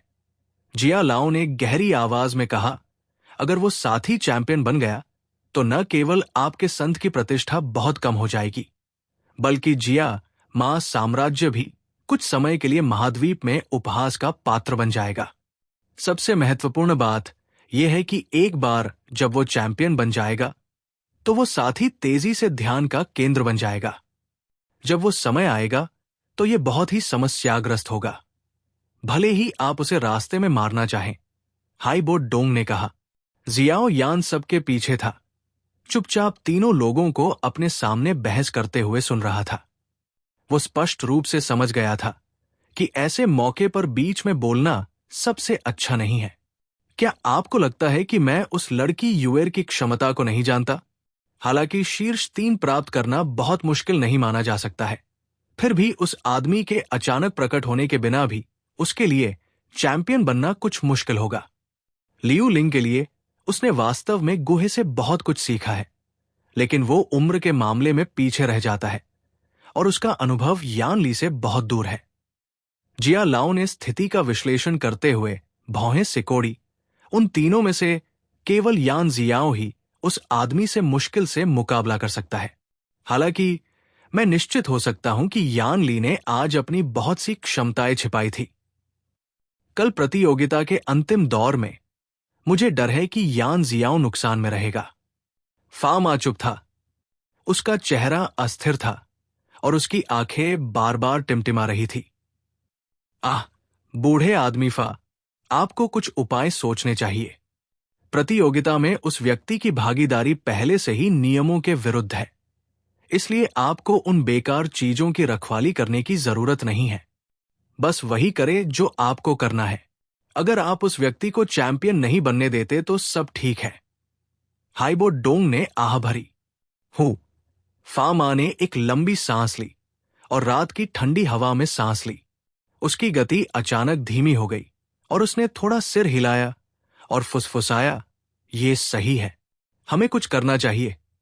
जिया मा साम्राज्य के अल्केमिस्ट एसोसिएशन की परंपरा इतने सालों से चली आ रही है और मेरे हाथों में इसे बदनाम नहीं किया जा सकता। ही, ये अच्छा है कि तुम्हें यह पता है। फा मा को आखिरकार अपना मुंह खोलते देख हाइबो डोंग और जिया लाओ ने भी राहत की सांस ली और वे दोनों मुस्कुराते हुए बोले। फा मा ने एक पल के लिए भौहें सिकोड़ी और फिर अचानक पलट गए। उन्होंने जियाओ यान को देखा, मुस्कुराए और कहा, छोटे साथी, आज तुमने जो ताकत दिखाई है वो तुम्हारी सीमा नहीं है ना? ये सुनकर जियाओ यान कुछ पल के लिए असमंजस में पड़ गया। उसने अपना सिर उठाया और मुस्कुराते हुए फा मा को देखा और फिर झिझकते हुए जवाब दिया, बूढ़े फा, तुम ये क्यों पूछ रहे हो? मैंने वाकई थोड़ा छुपाया है। हाँ, मैं तो बस यही जानता था। ऐसा क्यों है कि आजकल सभी युवा इस तरह से खेलना पसंद करते हैं? फा मा जोर से हंसा, फिर उसने खुद को पीछे गिरने दिया, जियाओ यान के कंधों को थपथपाया और फिर से मुस्कुराते हुए कहा, इस ग्रैंड मीटिंग के दौरान मुझे डर है कि मुझे यान ली के साथ चैंपियन स्पॉट के लिए लड़ने के लिए तुम पर निर्भर रहना पड़ेगा। बूढ़े फा मजाक कर रहे होंगे। हालांकि मैं दूसरे व्यक्ति के बारे में अच्छी बातें कहना पसंद नहीं करता, लेकिन तुम्हें यह भी पता होना चाहिए कि वो एक एसोसिएशन का डिप्टी चेयरमैन है। मेरे जैसे अनुभवहीन युवा साथी के लिए उससे आगे निकलना बहुत मुश्किल होगा। जियाओ यान ने अपना सिर हिलाया और आह भरी। स्वाभाविक रूप से हम सिर्फ आप पर पूरी तरह से भरोसा नहीं कर सकते। चूंकि उस व्यक्ति ने पहले नियम तोड़े तो मुझे दोषी नहीं ठहराया जा सकता। फामा ने हल्के से मुस्कुराते हुए कहा। तुरंत उसने अपनी नजर हाइबो डोंग और जिया लाओ की ओर घुमाई। आप दोनों को पहले लौटना चाहिए। मैं युवा मित्र यान जियाओ को एसोसिएशन में वापस लाऊंगा। कुछ चीजें हैं जिन पर मुझे उससे चर्चा करनी है। फामा की बातें सुनकर हाइबो डोंग और जिया लाओ असमंजस में पड़ गए। उन्होंने तुरंत एक दूसरे की ओर देखा और थोड़ा सिर हिलाया, जिसके बाद उन्होंने फामा की ओर हाथ बढ़ाए और फिर क्रमशः पूर्व और पश्चिम की ओर बढ़ गए। पलक झपकते ही जियाओ यान की नजरों से ओझल हो गए। जियाओ यान ने उन दोनों को गायब होते देखा और फामा की ओर अपनी नजर घुमाई। अनिश्चित आवाज में उसने पूछा, बूढ़े फा, तुम क्या योजना बना रहे हो? के मेरे पीछे आओ। फामा मुस्कुराया, अपना शरीर हिलाया और शहर के बीचों बीच चला गया जहां अल्केमिस्ट एसोसिएशन स्थित था। उसके पीछे जियाओ यान ने एक पल के लिए हिचकिचाहट दिखाई और फिर उसके पीछे पीछे चला गया। एक व्यक्ति आगे और एक पीछे। वे दोनों तेजी से शहर के आसमान में उड़ गए। 10 मिनट बाद वे बिना किसी को बताए अल्केमिस्ट एसोसिएशन पर रुक गए। चलो चलते हैं। एसोसिएशन के अंदरूनी हिस्से में जाने से पहले फामा ने जियाओ यान से कहा। हालांकि अभी रात हो चुकी थी, लेकिन अल्केमिस्ट एसोसिएशन अभी भी चमकीली रोशनी में था, जिससे ऐसा लग रहा था कि दिन का समय है। प्रवेश द्वार पर ठंडे दिखने वाले गार्ड हर किसी पर नजर रख रहे थे जो अंदर और बाहर आ रहा था, बिना ये जाने कि थके होने का क्या मतलब है। जब उनकी नजर अचानक एक बूढ़े व्यक्ति पर पड़ी जो एसोसिएशन की ओर बढ़ रहा था, तो वे पहले चौंक गए और फिर उनके शरीर तुरंत और अचानक तनावग्रस्त हो गए। उनकी आंखें सम्मान और श्रद्धा से भरी हुई थी, क्योंकि वे फामा को देख रहे थे जो धीरे धीरे चल रहे थे। फामा ने दरवाजे पर गार्ड को लापरवाही से देखा। उसने मुड़कर जियाओ यान को जल्दी से आगे बढ़ाया और अपने पैर उठाकर एसोसिएशन में चला गया। फामा को जल्दी जल्दी बुलाते हुए सुनकर जियो यान ने असहाय होकर अपना सिर हिलाया। वो तुरंत उन पहरेदारों की हैरान निगाहों के नीचे उनके पीछे पीछे चला गया। जब से वे पहली बार इस जगह पर पहरेदार बने थे, उन्होंने फामा को पहले कभी किसी युवा व्यक्ति के साथ इस तरह से पेश आते नहीं देखा था। जियो यान एसोसिएशन में चला गया और फामा के पीछे पीछे चला गया, क्योंकि वो तेजी से कुछ बड़े कमरों से गुजरा। इस दौरान कई कीमियागरों ने, जिन्होंने फामा को देखा, अपने चेहरे पर श्रद्धा दिखाई और झुककर एक तरफ चले गए। फामा के साथ साथ चलते हुए जियो यान ने फामा की महिमा को उधार लिया और इस तरह के व्यवहार का आनंद लिया। जब वे दोनों सीढ़ियों से ऊपर चले गए तो बड़े हॉल के भीतर कीमियागर तुरंत आपस में फुसफुसाने लगे। वो युवा व्यक्ति आज ग्रैंड मीटिंग से यानजियो लगता है ना? ऐसा लगता है कि चेयरमैन उसे बहुत महत्व देते हैं। क्या अनावश्यक शब्द है। वो उन कुछ लोगों में से एक है जो चू यून साम्राज्य के उस भूरे रंग के वस्त्र पहने युवक से मुकाबला कर सकते हैं। क्या उस पर ध्यान नहीं दिया जाएगा? अगर वो इस बार चैंपियन बनने में सक्षम है तो वो संभवतः जिया मा साम्राज्य के अल्केमिस्ट एसोसिएशन का सबसे कम उम्र का एल्डर बन जाएगा। नहीं, ज्यादातर हीरो कम उम्र में ही पैदा होते हैं। बूढ़ा मैं सिर्फ एसोसिएशन में सुपरवाइजर लेवल पाने के लिए पूरी जिंदगी उलझन में रहा हूं। जियाओ यान फामा का पीछा करते हुए एसोसिएशन की सबसे ऊपरी मंजिल तक गया और फिर एक कमरे के बाहर रुक गया। फामा ने फिर दरवाजा खोला और अंदर घुस गया जबकि जियाओ यान उसके पीछे पीछे चला। जियाओ यान ने चारों ओर नजर घुमाई और उसे थोड़ा आश्चर्य हुआ। कमरे का आकार बहुत बड़ा था, लेकिन ये कुछ हद तक पुराने जमाने का लग रहा था। दीवारों से सटी कुछ किताबों की अलमारियां और कमरे के बीच में एक पुरानी दिखने वाली टेबल अकेली खड़ी थी। बैठो। फामा टेबल के पीछे बैठ गया और जियाओ यान की ओर मुस्कुराते हुए बोला। हाँ। जियाओ यान ने अपना सिर हिलाया और बैठने से पहले लापरवाही से कुर्सी खींची। वह चुपचाप मुस्कुराते हुए फामा को देखता रहा और कुछ देर बाद आखिरकार वो मुस्कुराकर बोला, बूढ़े फा, अगर तुम्हें कुछ कहना है तो कृपया कहो। अगर मेरी मदद करना मेरी क्षमता में है तो मैं यान जियो तुम्हें मना नहीं करूंगा। के मुझे लगता है कि तुम भी अनुमान लगा सकते हो कि तुम्हें बुलाने का मेरा मुख्य कारण तुम्हें चैंपियन बनने में मदद करने के बारे में बात करना है। फामा ने मुस्कुराते हुए जवाब दिया, मैं भी चैंपियन बनने की उम्मीद करता हूं। लेकिन जियो यान ने कड़वाहट से मुस्कुराते हुए अपना हाथ हिलाया। मुझे पता है। फामा ने अपना सिर हिलाया। उसने अपनी दाढ़ी को सहलाया और अपने विचार व्यक्त किए। कल प्रतियोगिता के दौर में परीक्षा के प्रश्न में कोई खास चाल नहीं है। व्यक्ति को मूल रूप से अपनी क्षमता और तुरुप के पत्तों पर भरोसा करना होता है। प्रतियोगिता के उस दौर में पूरी तरह से स्वतंत्रता दी जाती है। औषधीय सामग्री सहित सभी चीजें खुद ही तैयार करनी होती है। दूसरे शब्दों में इसका मतलब है कि कल की परीक्षा में एसोसिएशन कोई औषधीय फार्मूला नहीं देगी। प्रतियोगियों को अपने संग्रह पर भरोसा करना होगा और उपयुक्त औषधीय सामग्री खोजने के लिए अपनी क्षमताओं की सीमा तक जाना होगा। साथ ही ये मानते हुए कि आपने एक औषधीय फार्मूला तैयार किया है, आपके पास औषधीय गोली को परिष्कृत करने के लिए पर्याप्त सामग्री भी होनी चाहिए। यदि आपके पास ये नहीं है तो आप केवल अपने आप को बदकिस्मत मान सकते हैं। फामा ने मुस्कुराते हुए बोलते हुए अपना हाथ हिलाया। जियो यान का मुंह धीरे से खुला। कुछ समय बाद वो खुद को शाप देने से नहीं रोक सका। यदि उसके पास पहले से जानकारी बताने के लिए फामा नहीं होता तो कल की परीक्षा के दौरान वो जो उच्चतम स्तर का औषधीय फार्मूला परिष्कृत कर सकता था, वो वे स्तर 3 के औषधीय फार्मूले होते जो याओ लाओ ने कभी कभी उसे दिए थे।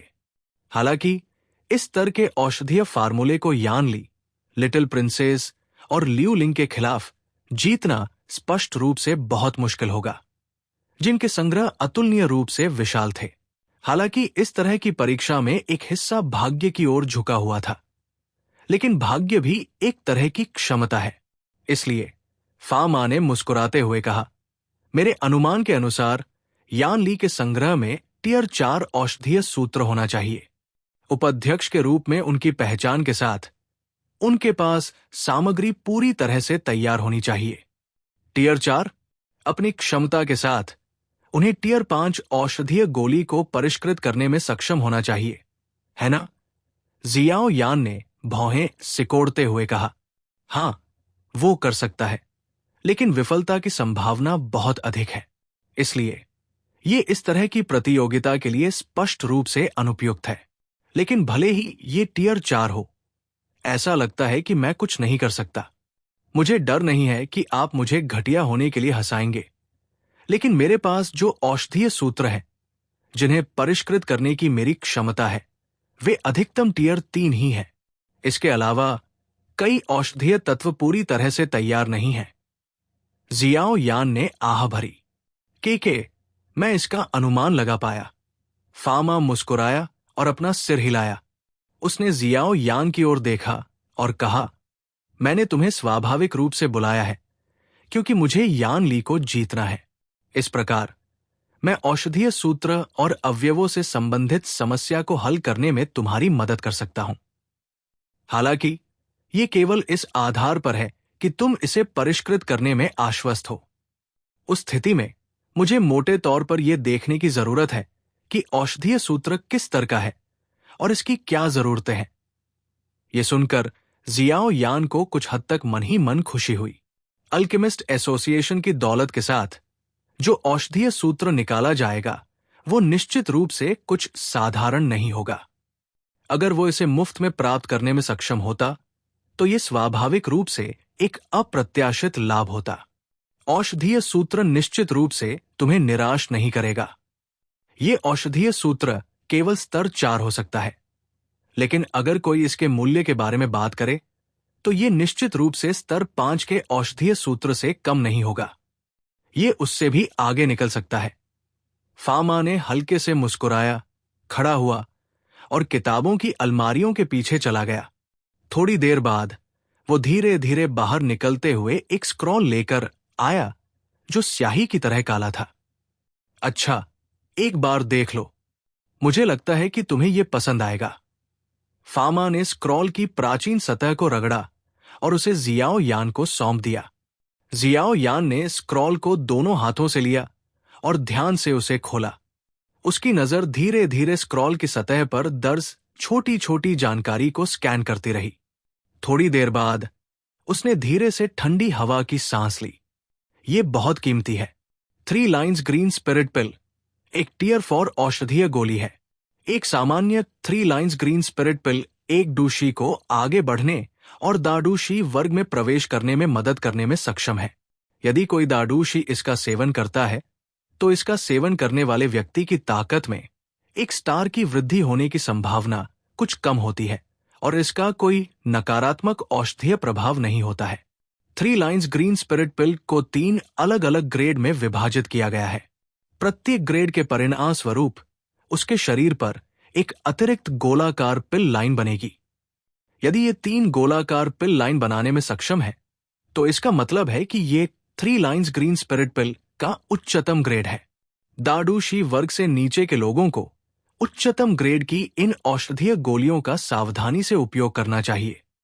यदि कोई दाडूशी इस गोली का सेवन करता है तो उसके पास थोड़े समय में अपनी ताकत को 3 स्टार तक बढ़ाने की कुछ संभावनाएं होंगी।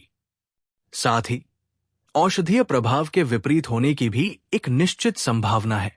जिन लोगों को प्रतिक्रिया मिलती है उनकी ताकत 1 या 2 सितारों तक कम हो सकती है, हालांकि उनकी जान को कोई खतरा नहीं होगा। 3 लाइन्स ग्रीन मेडिसिनल पिल को उच्चतम स्तर पर परिष्कृत करने के लिए किसी को 3 अलग अलग लपटों की आवश्यकता होगी। इसके अलावा किसी को 3 अलग अलग लपटों के बीच बदलने के लिए शिखर चरण तक पहुंचना होगा, अन्यथा विफलता की संभावना बहुत अधिक है। जिन लोगों ने अभी तक आवश्यकताओं को पूरा नहीं किया है उन्हें सावधानी से काम करना चाहिए। ए दाडूशी के पास इस वर्ग में रहते हुए 3 लाइन्स ग्रीन स्पिरिट पिल का सेवन करने का केवल एक ही मौका है। अगर वो इसे किसी और समय पर लेता है तो वो पहली बार लेने के बाद दवा के प्रति अपने प्रतिरोध के कारण अपने प्रयास और दवा को बर्बाद कर देगा। अगर भविष्य में किसी को डूलिंग में पदोन्नत किया जाता है तो वो इसे दूसरी बार भी ले सकता है। हालांकि अगर कोई एक बार फिर से सेवन करने में सफल हो जाता है तो ये उसकी ताकत को अधिकतम 2 सितारों तक बढ़ाने में मदद करेगा। इसके अलावा विफलता की संभावना भी कुछ गुना बढ़ जाएगी। 3 लाइन्स ग्रीन स्पिरिट पिल को परिष्कृत करने के लिए आवश्यक सामग्री: green flame grass, black sky flax. Xiao Yan की नजर धीरे धीरे स्क्रॉल पर दर्ज जानकारी पर पड़ी। वो अपनी लार को निगलने से खुद को नहीं रोक सका। ये सर्वविदित था कि सबसे मूल्यवान औषधीय गोलियां स्वाभाविक रूप से वे प्रकार की होती है जो इसे लेने वाले व्यक्ति की ताकत को सीधे बढ़ा सकती है। उस समय क्यूई गैदरिंग पिल, जो केवल किसी व्यक्ति को अपने भंवर को इकट्ठा करने की बाधा को दूर करने का कारण बन सकती थी, पहले से ही जियाओ कबीले के कुछ बुजुर्गों को इसके लिए बहुत तरस रही थी। इससे कोई ये देख सकता था कि इस तरह की औषधीय गोली कितनी मूल्यवान थी। हालांकि क्यूई गैदरिंग पिल केवल सबसे कम गुणवत्ता की श्रेणी में आती थी। वर्तमान में 3 लाइन्स ग्रीन स्पिरिट पिल, जिसे जियाओ यान अपने हाथ में पकड़े हुए था, एक मूल्यवान औषधीय गोली का सूत्र था जो वास्तव में अनगिनत दाडू शी और डूलिंग वर्ग के मजबूत लोगों को तब तक लालच में डाल सकती थी जब तक कि वे पागल न हो जाएं।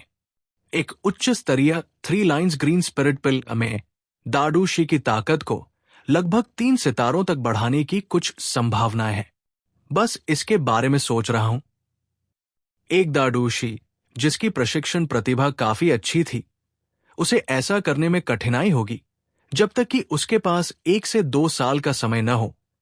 ये मानते हुए कि वो केवल प्रशिक्षण के लिए खुद पर निर्भर था और उसके साथ कोई अजीब मुठभेड़ नहीं हुई। वो 1 से 2 साल का समय अब केवल इस एक छोटी सी औषधीय गोली के सेवन से पूरी तरह से हल हो सकता है।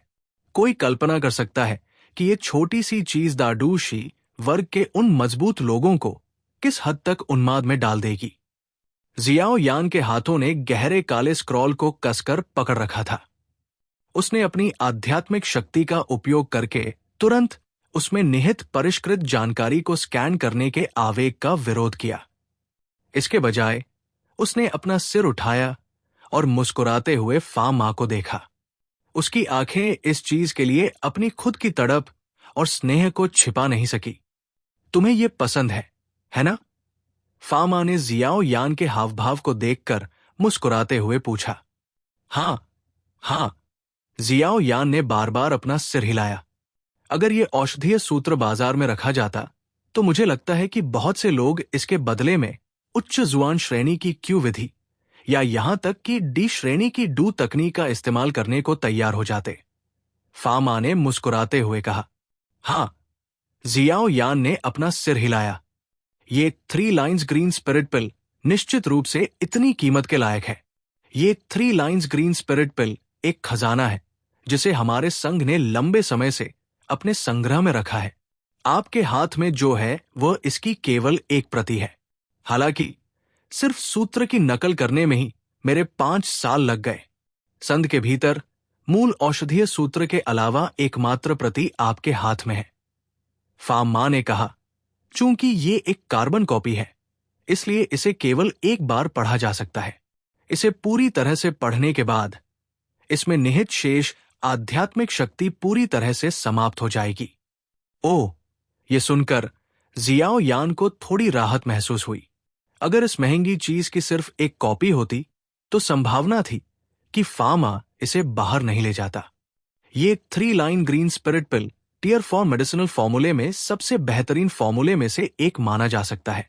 अगर तुम इसे कल सफलतापूर्वक परिष्कृत करने में सक्षम हो तो मुझे लगता है कि तुम सभी को पीछे छोड़ सकते हो। फा मां ने मुस्कुराते हुए कहा, यान ली की क्षमता काफी अच्छी हो सकती है, लेकिन उसे ये नहीं पता कि कल परीक्षा की समस्या क्या होगी। इसलिए जब तक तुम इसे सफलतापूर्वक परिष्कृत करने में सक्षम हो, तब तक तुम्हारे विजेता बनने की संभावना बहुत ज्यादा होगी। ये सही है। फा मां ने जियाओ यान को गंभीरता से देखते हुए थोड़ा रुककर कहा। गहरी आवाज में उसने कहा, क्या तुम्हें इसे सफलतापूर्वक परिष्कृत करने का भरोसा है? ये 3 लाइन ग्रीन स्पिरिट पिल एक बेहद सख्त लौ नियंत्रण क्षमता लगाती है। अगर कोई थोड़ा भी कम सतर्क रहा तो वो निश्चित रूप से असफल हो जाएगा।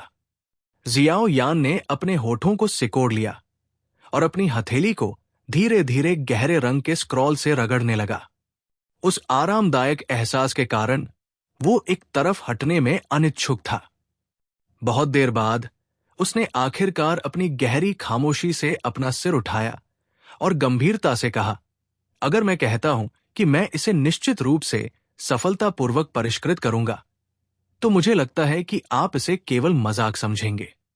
औषधीय गोली को परिष्कृत करने में कोई निश्चित सफलता नहीं है। मैं बस इतना कह सकता हूं कि अगर आप इसे परिष्कृत करने के लिए हम में से कुछ लोगों में से मुझे चुनते हैं तो मेरी सफलता की संभावना सबसे ज्यादा होगी। कितनी ज्यादा? फा मां ने धीरे से पूछा। 50% भी नहीं। जियाओ यान ने अपने हाथ फैलाए और ईमानदारी से कहा, अपनी मौजूदा क्षमता के साथ वो टियर 4 औषधीय गोली को परिष्कृत करते समय बेहद तनाव में था। अगर फा मां ने यह न कहा होता कि ये औषधीय गोली किसी की लौ नियंत्रण क्षमता का बहुत परीक्षण करती है, तो जियाओ यान वास्तव में कोई वादा करने की हिम्मत नहीं करता। आखिरकार अपनी मौजूदा क्षमता के साथ वो किसी और चीज में अच्छा नहीं हो सकता है, लेकिन उसे निश्चित रूप से अंडरग्राउंड ग्रीन लोटस फ्लेम पर अपने नियंत्रण में खुद पर भरोसा था। उफ, ये बहुत ज्यादा नहीं है। आह भरते हुए फामा ने अपना सिर हिलाते हुए कड़वाहट से मुस्कुराया। उसने अपनी कनपटियों को रगड़ने के बाद जारी रखा, वास्तव में सभी उम्मीदवारों में से केवल आप, लियू लिंग या यू एयर के पास यान ली के साथ प्रतिस्पर्धा करने का मौका है। हालांकि तीनों में से मैं आपको सबसे ज्यादा अनुकूल मानता हूं। यही वजह है कि मैं आज आपकी मदद कर रहा हूं। जियाओ यान ने चुपचाप अपना सिर हिलाया। उसने गहरे काले रंग का स्क्रॉल धीरे से टेबल पर रखा।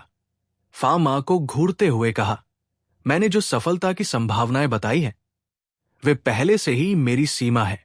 ये वास्तव में ओल्ड फा पर निर्भर करता है कि आप जो सबसे अच्छा समझते हैं उसके आधार पर चुनाव करें। तुम इसे छोड़ने को तैयार हो? फामा ने मुस्कुराते हुए जियाओ यान को घूरते हुए पूछा। बेशक मैं तैयार नहीं हूं, लेकिन अगर बूढ़ाफा इसे देने को तैयार नहीं है तो क्या मैं इसे जबरदस्ती ले सकता हूं? जियाओ यान ने मुस्कुराते हुए मजाकिया अंदाज में कहा। फामा चुप था। उसकी सिकुड़ी हुई उंगली मेज की सतह पर टकराई, जिससे एक नरम डू डू ध्वनि निकली जो इस शांत और विशाल कमरे में एक लय के साथ प्रकट हुई। बहुत देर तक चुप्पी जारी रहने के बाद फामा ने अचानक धीरे से आह भरी। उसने अपना हाथ बढ़ाया और धीरे से काले रंग का स्क्रॉल जियाओ यान की आंखों के सामने वापस ले लिया, जो कुछ हद तक निराश थी। काले रंग का स्क्रॉल फामा की हथेली में घूम रहा था, जबकि उसकी धुंधली आंखें सिकुड़ी हुई थी। बहुत देर बाद अचानक घूमना बंद हो गया। वो अचानक खड़ा हुआ, स्क्रॉल को अपने हाथ में पकड़ा और उसे जियाओ यान के सामने की ओर भेजा। बाद वाले की अजीब निगाहों को देखकर फामा केवल एक कड़वी मुस्कान दे सका और कह सका, ऐसे समय में मेरे पास इतना समय नहीं है कि मैं तुमसे ज्यादा बेहतरीन किसी की तलाश करूं। तुम एक भाग्यशाली साथी हो, इसलिए ये तुम्हारा है। जियाओ यान कुछ पल के लिए असमंजस में पड़ गया। तुरंत ही उसके चेहरे पर मुस्कान आ गई। उसने स्क्रॉल को लेने के लिए अपने दोनों हाथ आगे बढ़ाए और कुछ देर तक उसे प्रशंसापूर्वक सहलाता रहा, जिसके बाद उसने फामा से गंभीरता से कहा, मैं अपना सर्वश्रेष्ठ प्रयास करूंगा। फामा मुस्कुराया और अपनी आंखें रगड़ी। फिर उसने आह भरी, छोटा साथी, इस बार मैंने अपनी सारी उम्मीदें तुम पर लगाई है। बेहतर होगा कि तुम मुझे निराश न करो। तुम्हें मुझ पर और दबाव डालना बंद कर देना चाहिए। किसी भी मामले में मैं अपना पूरा प्रयास करूंगा। अब कौन यह निर्धारित करना शुरू कर सकता है कि परिणाम कैसा होगा? इतने बड़े बोझ के साथ जियाओ यान का चेहरा, जो पहले मुस्कुराहट से भरा था, तुरंत और भी कड़वा हो गया। के ठीक है। फामा ने मुस्कुराते हुए सिर हिलाया और याद दिलाने से पहले कहा, आपको इसे यहां पढ़ने के लिए अपनी आध्यात्मिक शक्ति का उपयोग करना चाहिए। ये चीज बहुत मूल्यवान है। अगर आपके वापस आते समय कोई छोटी दुर्घटना हो जाती है तो इससे लोग वास्तव में। जियाओ यान ने अपना सिर हिलाया और एक बार फिर धीरे धीरे स्क्रॉल खोला। उसने अपनी आंखें थोड़ी बंद कर ली और उसकी आध्यात्मिक शक्ति उसकी भौं से फैल गई। अंत में यह स्क्रॉल में घुस गया और तेजी से उसमें संग्रहित असंख्य और जटिल जानकारी को याद कर लिया। जब उसने जियाओ यान को देखा, जिसने अपनी आंखें बंद कर ली थी क्योंकि वो सामग्री को याद कर रहा था, फामा ने थोड़ा सिर हिलाया। वो खड़ा हुआ, कमरे से बाहर चला गया और एक गार्ड को बुलाया। उसे गोदाम में जाकर 3 लाइन्स ग्रीन स्पिरिट पिल को परिष्कृत करने के लिए आवश्यक औषधीय सामग्री लाने का आदेश दिया। जब जियाओ यान ने आखिरकार स्क्रॉल से अपनी आध्यात्मिक शक्ति वापस खींची तो उसका सिर अचानक थोड़ा चक्कर खा गया। ये पहली बार था जब वो टियर 4 औषधीय सूत्र के संपर्क में आया था। जानकारी की बड़ी मात्रा वास्तव में इतनी जटिल थी कि ये जियाओ यान की अपेक्षाओं से कहीं ज्यादा थी। कोई आश्चर्य नहीं कि फामा जैसी योग्यता वाले किसी व्यक्ति के साथ भी इसकी प्रतिलिपि बनाने में अभी भी काफी साल लग गए। जैसे ही जियाओ यान ने अपनी आंखें खोली, उसके हाथों में मौजूद गहरे काले रंग का स्क्रॉल चुपचाप काले रंग के पाउडर के ढेर में बदल गया था। उसने अपने हाथों को थपथपाया और अपना सिर ऊपर उठाया। तभी उसे एहसास हुआ कि उसके सामने रखी गई साफ सुथरी मेज अब औषधीय सामग्री के ढेर से भरी हुई थी। इन औषधीय सामग्री के संरक्षण की सीमा बेहद उत्तम थी, यहां तक कि कुछ पर अभी भी ताजी ओस थी। यहां 3 लाइन्स ग्रीन लोटस पिल को परिष्कृत करने के लिए आवश्यक औषधीय सामग्री के 3 हिस्से हैं। ऐसा नहीं है कि मैं और नहीं देना चाहता, लेकिन इस तरह की प्रतियोगिता में अगर आप तीनों बार असफल हो जाते हैं तो समय लगभग खत्म हो जाना चाहिए। उस तरह के परिदृश्य में हार मान लेना पूरी तरह से ज्यादा सीधा साधा होगा। फामा ने मेज पर रखी औषधीय सामग्री की ओर इशारा किया और बोलते हुए मुस्कुराए। जियाओ यान ने अपना सिर थोड़ा हिलाया और मेज की सतह पर मौजूद सभी औषधीय तत्वों को सावधानी से अपने स्टोरेज रिंग में रख दिया। आखिरकार जब चीजें पूरी तरह से स्टोर हो गईं, तो उसने राहत की सांस ली। मैं सिर्फ इतना ही कर सकता हूं। हमें कल आप पर निर्भर रहना होगा। फामा ने जियाओ यान के कंधों को थपथपाया और जवाब देते हुए मुस्कुराया। जियाओ यान मुस्कुराया और अपना सिर जोर से हिलाया। फिर उसने फाम मां से दोहराया, निश्चिंत रहें कि मैं अपना पूरा प्रयास करूंगा। तो मुझे उम्मीद है कि आप अच्छे परिणाम प्राप्त करने में सक्षम होंगे। इसके अलावा अगर भविष्य में कोई अवसर मिलता है तो क्या आप मुझे अपना असली रूप दिखा सकते हैं?